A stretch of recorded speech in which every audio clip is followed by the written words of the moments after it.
Okay, so I finally got my hands on a Polygon Siskiu D series. This particular one is the D7. Let's go ahead, let's take this out on one of my favorite trails to ride a short travel mountain bike on and see exactly how this bike handles in comparison to some of the other Siskiu models that I've ridden in the past. All right, I am pumped to be out here on this bike on this particular trail. This is a short travel, full suspension mountain bike that you can regularly find around $1,300. What's really nice about the D series and compared to say the T series from Polygon is that the D series is gonna come in at a little bit lighter weight. It's gonna have shorter travels, so it's gonna be ideal for 90% of the trails that most riders are gonna actually be on. So one of the inherent benefits of having a shorter travel bike is it's gonna be able to climb a little bit easier. This is gonna feel a little bit closer to what an XC style bike would feel like, but you don't have those steep head tube angles that you would get on a normal XC bike. This is more of a feel of like a trail bike. It's really close to what I think the Polygon Siskiu T series feels like. So this is gonna have a 67-degree head tube angle. And a lot of XC bikes that you'll find will have closer to like a 68 or 69-degree head tube angle. So they're not made for as rowdy of stuff, or it feels a little bit sketchy. But with this 67-degree head tube angle and the reach on this bike, it really does feel super close to what the T series feels like. So you're getting a really nice feeling bike that's pretty close to a trail bike. I would actually classify this as a down country bike. And I know that that term is kind of gone away in mountain biking, but this is definitely down country in my opinion. It's not quite XC, not quite trail, just a ton of fun. This is actually one of my favorite setups, a 120/120. All right guys, let's stop right here in the middle of this ride and let's go over all the specs and details that are offered on this Siskiu D7. I think you guys are gonna be impressed by this. All right, first and foremost, look at the absolute awesome paint scheme on this.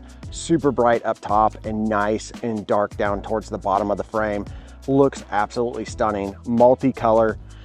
I absolutely love this. It's a matte finish with a slight glossy color at the bottom, but not quite gloss. I guess it would still be considered matte, but the logos have a glossy finish to them. And man, it looks absolutely stunning.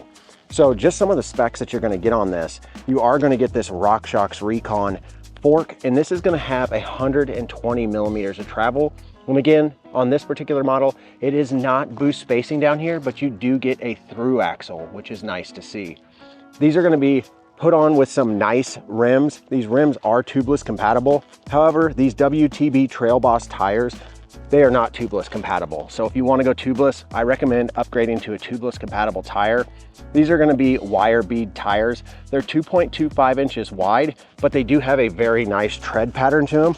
And I will tell you, the Trail Boss tires are pretty heavy for what they are, but they're a great tire if you're just gonna be out riding and you're not super concerned about your ultimate speed, you just want really good grip. These tires are gonna give you that grip. Now looking back on the back here at the other suspension, this is an absolutely amazing suspension. I love RockShox Deluxe Select Plus suspensions. They are super buttery smooth, really easily dialed in. Look at that, they even come with the sag numbers already on there.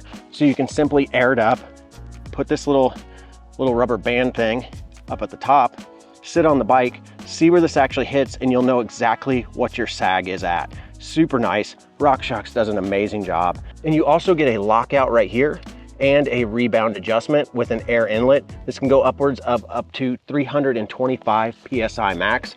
So no matter what size of rider you are, this suspension should work for you. And I also forgot to mention up front on the Recon, you do get a compression lockout right here, and it's a dial, so it's variable. You can lock it all the way out or just have it slightly locked out or fully open.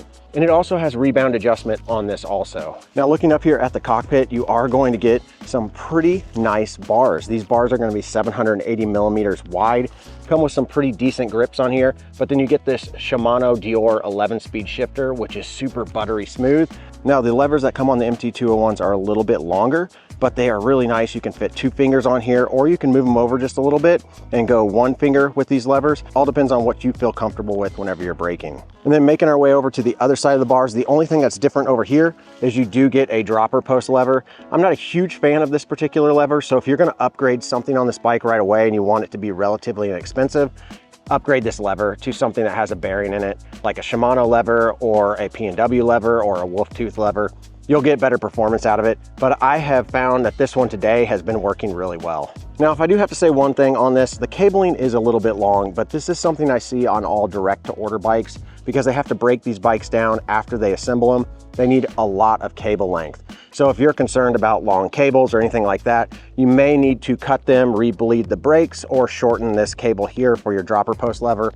It's not something you have to do. It's just something if you're kind of OCD about stuff and you want it to look absolutely perfect, just be prepared for that whenever it comes to direct to order bikes. Now, if we take a look down here at the bottom, you're gonna get these really nice MT201 calipers on here. These are dual piston calipers and they come with 180 millimeter rotors, and these rotors are resin only rotors. So you want to make sure whenever you buy replacement pads, you're just buying the Shimano resin pads for the MT201s.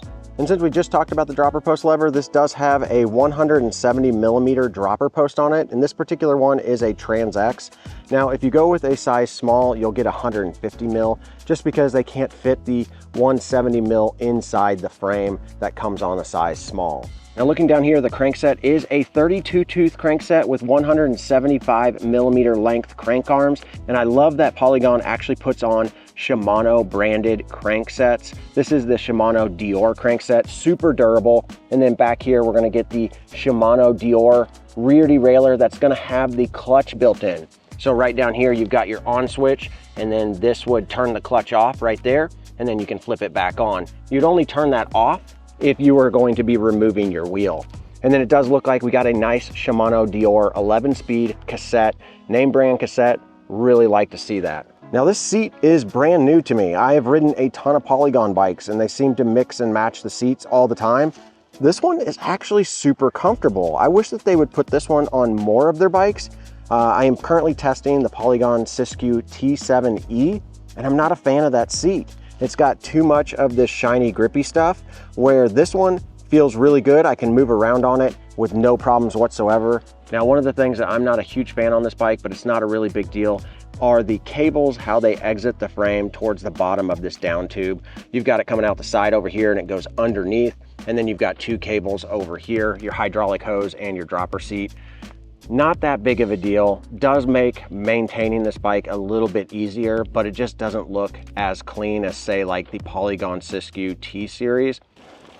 Oh yeah, this bike feels really smooth with the RockShox suspension on it. Really nice, tried and true RockShox Recon and RockShox Deluxe Select Plus rear suspension.